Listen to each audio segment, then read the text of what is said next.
अस्सलाम वालेकुम स्टूडेंट्स, उम्मीद है आप सब खैर वाफियत से होंगे। अपना ख्याल रखें और अपने इर्द गिर्द सबका ख्याल रखें। ठीक है बेटा, आज हम आपकी किताब 7th क्लास में आपका सबक जो है बादशाह कौन उसके बारे में पढ़ेंगे। तो मैं मुख्तसर सा आपको यहाँ पे एक उसका बता देती हूँ कि इस कहानी में क्या है। तो बेटा इस कहानी में ये है के मुख्तलिफ फल होते हैं और वो फल अपने आप को बादशाह की गिरदारते हैं कि हम बादशाह हैं। तो वो इस बात की तकरार कर रहे होते हैं, इनकी लड़ाई या बहस कर रहे होते हैं। ठीक है, तो हम इसकी रीडिंग करेंगे। इसकी रीडिंग में जो भी MCQs या फिल इन दी ब्लैंक्स आपको पेपर में आएंगी और आपने इसको अच्छे से रीडिंग करनी है तो आप उसको अच्छे से हल कर सकेंगे। ठीक है, आपने इसके जो क्वेश्चन आंसर्स हैं वो हल करने हैं। ठीक है, और मैंने आपको मरकज़ी ख्याल है वो बताऊँगी कि वो आपने कैसे लिखना है। तो शुरू करते हैं बेटा आपका लेसन। करते हैं बादशाह कौन। ठीक है, तो रीडिंग करने का सबसे जो फ़ायदा ज़्यादा होता है बेटा वो ये होता है कि आपकी जो बुक में से कुछ भी आपके बारे में पूछा जाता है उस सबक के बारे में, तो वो आपको अच्छे से समझ आ जाती है और वो आप बता सकते हैं। लाइक इसमें से MCQs बन के आते हैं, इसमें से खाली जगह बन के आती हैं, तो आपको अच्छे से आती हैं। सवाल जवाब का आंसर आप दे सकते हैं। ठीक है, तो बादशाह कौन में हम थोड़ा सा तारुफ देखते हैं कि प्यारे बच्चों, आपने बादशाहों की बहुत सी कहानियाँ पढ़ी हैं।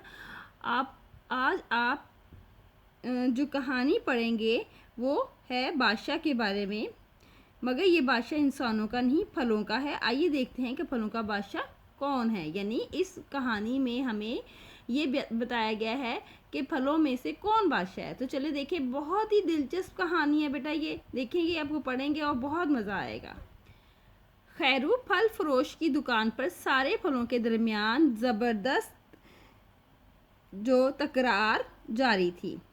ठीक है, बात दरअसल इतनी सी थी कि जूं ही खैरू ने तमाम फलों के दरमियान पीले पीले और रसीले आमों का टोकरा ला कर रखा तो एक बड़ा सा आम गर्दन अकड़ा कर बोला, लो साथियों।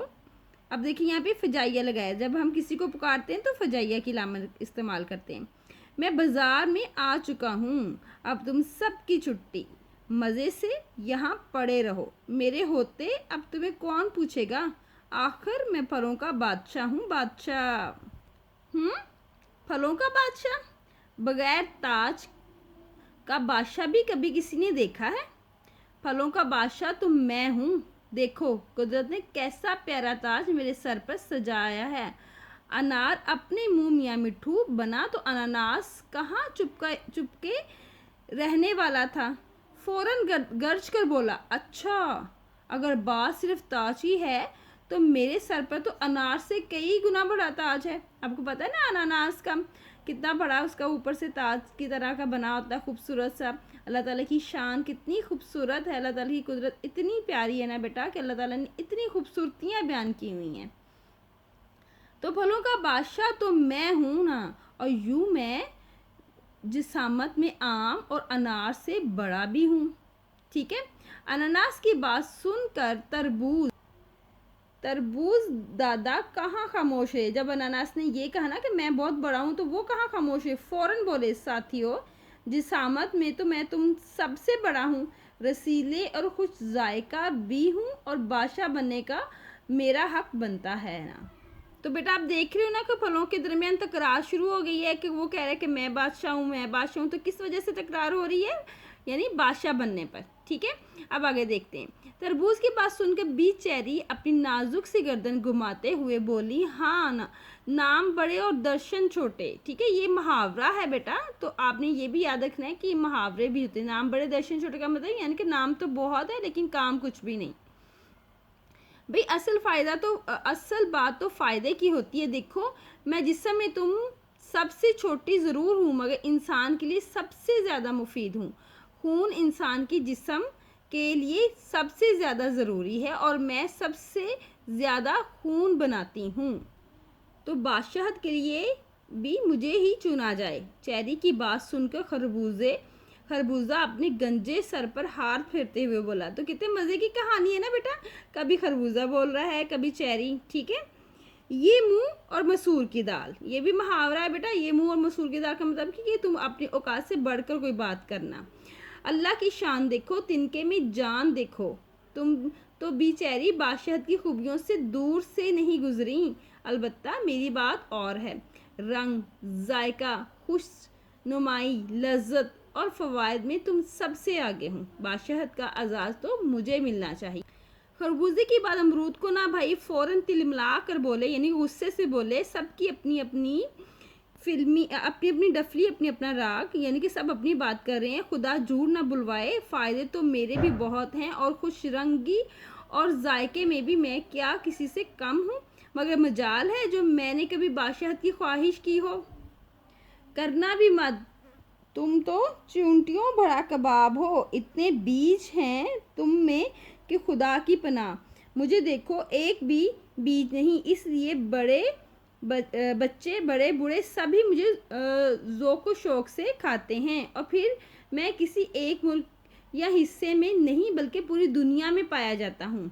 अपनी आलमगीर शोहरत, यानी कि बहुत ज़्यादा शोहरत, तमाम दुनिया में जो शोहरत है उसकी वजह से, ठीक है, और मकबूलियत पर तो बादशाहत का दावा करना मेरा हक बनता है। केले ने लहरा कर कहा तो नारियल गुस्से से अपने बाल नोच कर बोला, यानी कि अब नारियल को गुस्सा चढ़ गया है, ठीक है ना। लो जी, यहाँ तो सब अपने अपने गुन गाने में मसरूफ़ हैं, मेरा ख्याल किसी को नहीं है।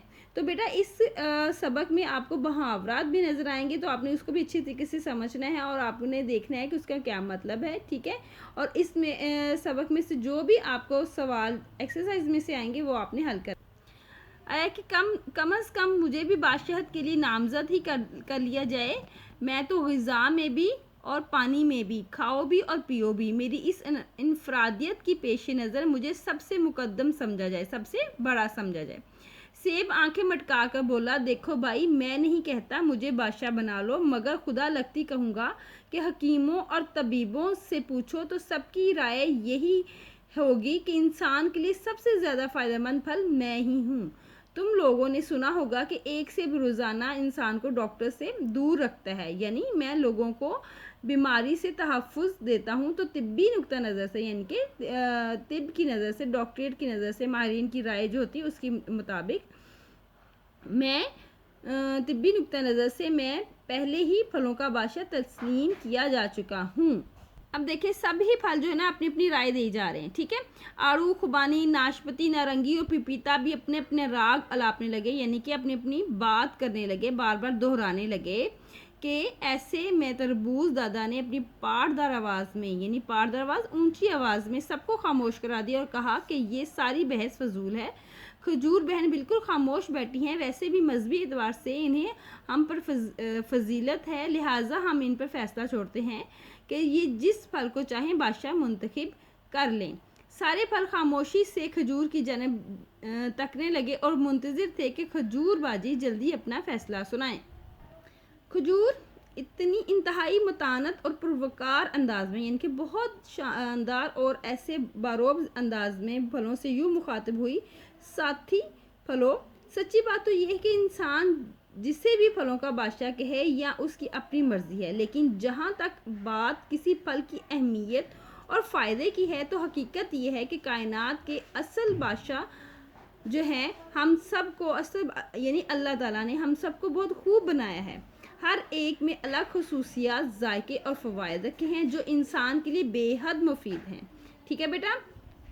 बस हमें अपनी खसूसियत के लिए अल्लाह ताला का शुक्र अदा करना चाहिए और इंसान की भलाई के लिए अपने हिस्से का किरदार अदा करना। तो ये बातें खजूर ने कहीं जिस पे सारे फलों ने इत्तेफाक किया और इख्तिताम इस बात पर हुआ और सब जो फल थे वो एक दूसरे के शिर शुक्र थे, यानी एक दूसरे से बाहम मिलकर रहने लगे। काश इंसान भी इसी तरह एक हो जाएं और अपनी अपनी इनफरादी सलाहियतों को एक दूसरे की फलाह के लिए खुलूस दिल से इस्तेमाल करें, ठीक है, यानी कि तमाम इंसान भी मिलजुल कर रहें।